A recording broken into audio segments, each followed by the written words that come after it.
week. But this is hot stove season for baseball. Pitchers and catchers are getting ready to report. Spring training begins this month.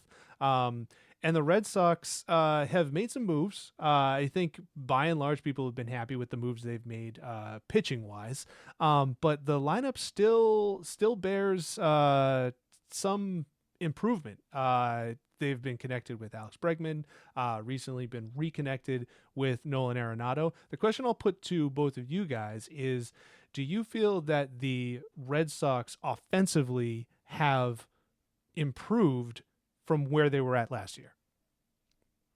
Yeah, I think so. And I don't think, but it's just not in a way that I think many fans are conditioned to view it. And that's maybe largely based on sports talk radio or just the nature of sports media now, where everyone kind of puts all their eggs in the offseason free agency or trade basket. And that's certainly a big part of it.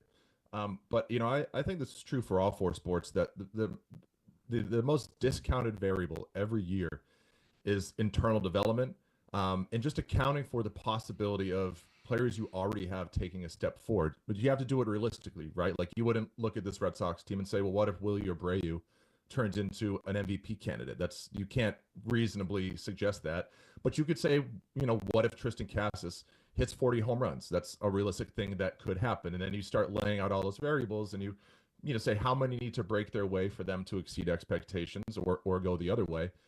And I just think, in addition to the players they have added, Garrett Crochet and Walker Buehler to the rotation, I think those are big additions. I think, speaking of those variables, Lucas Giolito, the chance of him coming back and being a serviceable 3 or 4, if that breaks the way, that's huge. And then on the offensive side of the ball, I was seeing some writing this week that the Red Sox on paper are worse than last season.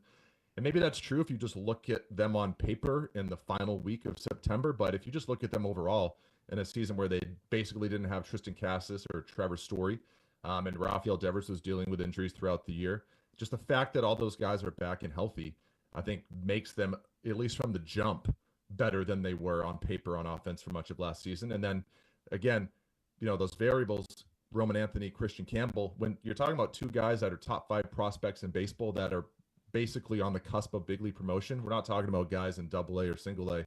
They're ready to contribute right now, and they're basically, among the 2 or 3 favorites to win Rookie of the Year. If you get Rookie of the Year quality seasons from either of those guys, that is more than enough to replace someone like Tyler O'Neill, who is, kind of seen as the big offensive loss in the offseason. So I just think across the board, the Red Sox are better than last year. I think they have been making steady improvements over the last 3 or 4 years, and I fully expect them to compete for the AFC East this season if they stay healthy. So the AFC East, the American League East. I think they should compete in that division. If they don't, I think that's a disappointment. I feel like the stupidest person in the world for feeling this way, but you mentioned the internal improvements. I keep waiting for the full season of Trevor Story, and I'm like, I still have a shred of belief that he could at least be a competent offensive player for them. And if nothing else, he would, if Trevor Story is good enough to relegate Rafaela to a super utility role, I would say that is a net positive for the Red Sox, because that means Story's bat was good enough. We know the defense will play. That's not a problem. I also have a little bit of trepidation about throwing too many eggs in the Roman Anthony basket, especially since I doubt that he will begin the season with the team. But at the same time, that seems like someone whose bat will play right off the bat and will be a meaningful contributor relatively soon. I mean, Willie Abreu essentially came out of nowhere last year and became your everyday right fielder, which, to the Tyler O'Neill point, everyone's kind of clamoring about the loss of his bat, and that is not an insignificant loss, but at the same time, that's someone who struggled a lot with injuries last year, and wasn't always a staple in the lineup.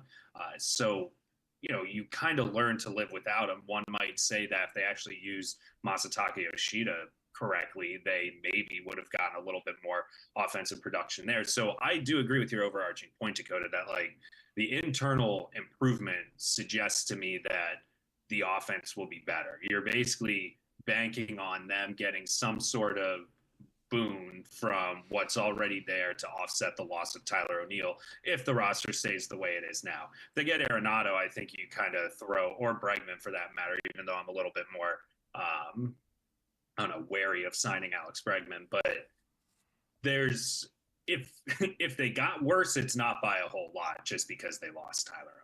Yeah, and one thing I would quickly add to that is I just think the only thing about them that I don't love is the bullpen. And even there, not to keep hammering the whole variables thing, but you do have interesting guys in that bullpen, most notably someone like Luis Guerrero, who has developed as a closer. That I think, it's possible that some guys take steps forward and solidify those roles, at least until the trade deadline, when maybe they can go out and get a closer they need if they still need one. But I think an underrated part of them is their depth. I really like the depth on the offense because you're basically going into it where your depth infielders are Romy Gonzalez, who I think is a good player. Like, I think that's a classic one where, like, if they brought up Romy Gonzalez on Felger and Maz, they'd make fun of him, but he's actually a good player. Yeah. And I think David Hamilton is a solid depth infielder. And then your other top depth, at least to start, are two of the top 5 prospects in baseball. So it's really just the depth at catcher that might be an issue, but even that's not too bad with Navarez. So I just think across the board, they're better, they're deeper. The ceiling is higher based on the prospects coming up. It's really just the bullpen. And, I think they can figure that out, at least until they reach a breaking point when maybe they do have to trade for a reliever. And they certainly have the prospect capital to get that done. So maybe I'm too bullish on the Red Sox, but I think they're going in the right direction despite the popular opinion. No, I hear you. The Romy Gonzalez thing was funny because he was like, at times last year when their infield was an absolute mess, he was almost like, we have an adult who can come in and play some innings and just make a routine out. And the Tyler O'Neill loss, I want to back up what Logan was saying. Yeah, it's a loss, but don't forget, a huge reason about why Tyler O'Neill was so valuable was just because he happened to hit right-handed. Look, like, why did they make a multi-year commitment to Rob Refsnyder? Because he hits right-handed. Like, they were just in such need of any right-handed bat that Tyler O'Neill, if by dint of being a right-handed bat in the middle of a very left-handed lineup, he probably saw some pitchers he wouldn't have seen, if he wasn't sandwiched between four lefties. So yeah, it's a loss, but it was a loss built on the circumstances as much as it is on the player, in my opinion. And yeah, I think the point of the internal development is a great one. Wilyer Abreu, obviously, we didn't know he was going to turn into a Gold Glover. And I guess I am more likely to hitch my expectations to Roman Anthony making a quick adjustment to the big leagues, simply because there's nothing to this point that we've seen to show us he can't. Then I am to believe that suddenly injury prone players are going to become uninjury prone, and that's one of those things that just historically, if you're a Trevor Story, once a player becomes injury prone, they kind of stay that way. And there are some exceptions, but I feel that it's almost a bigger stretch to say, Trevor Story stays healthy for a full year, than to say, maybe one of these young guys comes in and they're able to play right away. Yeah, the thing about Trevor Story that's tough is, like, not all injury prone players are created equally. Like, is it they're not like Luka Doncic, to cross sports, right? Is he injury or prone because of freak injuries and accidents, or because he's in poor condition and a bit of a slob? Probably the latter, right? Whereas Trevor Story and maybe even Chris Sale, it's there are some freak injuries put in there. Hunter Henry, someone that comes to mind, who dealt with really sort of freak injuries early in his career and then basically hasn't missed a game since joining the Patriots, and kind of put that narrative behind him. So which one is Trevor Story? I think it might be more freak accidents, which leads me to at least have hope that he can stay healthy for this whole season. Though at the same time, we don't even know like what a full healthy season of Trevor Story looks like at this point. Like, True. Is it prime Trevor Story? Is it 240 with 20 homers and Gold Glove defense, which is probably fine? I don't really know what to expect from him, even if he stays healthy. So he's kind of a tough one for me. Yeah, he is. And I'm glad you brought up the Chris Sale thing because I was opposed to that trade because it was the first offseason. Like Chris Sale everyone could see injuries were coming, and eventually the Tommy John thing happened. But after that, it was a series of freak injuries. He fell off the bike. He got hit by that, hit on the hand by that comebacker. And so last offseason, I didn't want them to trade him because I thought this is probably the one year where you might actually have the best version of him because he had a normal offseason. And sure enough, they trade him for Vaughn Grissom, and he goes and has a good year and gets a quick extension from the Braves, and it pans out. So my thing with Trevor Story is I am of the belief that some of this is freak injury related, especially last year, the injury that he had in Anaheim. So, I keep expectations tempered. I don't think that he is going to be the Red Sox savior, and I certainly think that there's a world where Marcelo Meyer is here in the next year and a half, and Trevor Story is essentially banished. But at the same time, he's under contract. You're paying him. There is a vision for him. How old is he now? He's probably early 30s, right? Yeah. So 32, something like that. So might as well see what you have. I mean, you signed him to be a star. He's not going to be a star, but he could be a competent bat. And when he's been healthy, the defense has been good. So that's worth something. Well, I'll pose this question to you guys then. What do you, of Anthony and Campbell, who are you more comfortable banking on for this season? And my personal take is Anthony, even though I think of the two, he has a better chance of starting the season in the minors.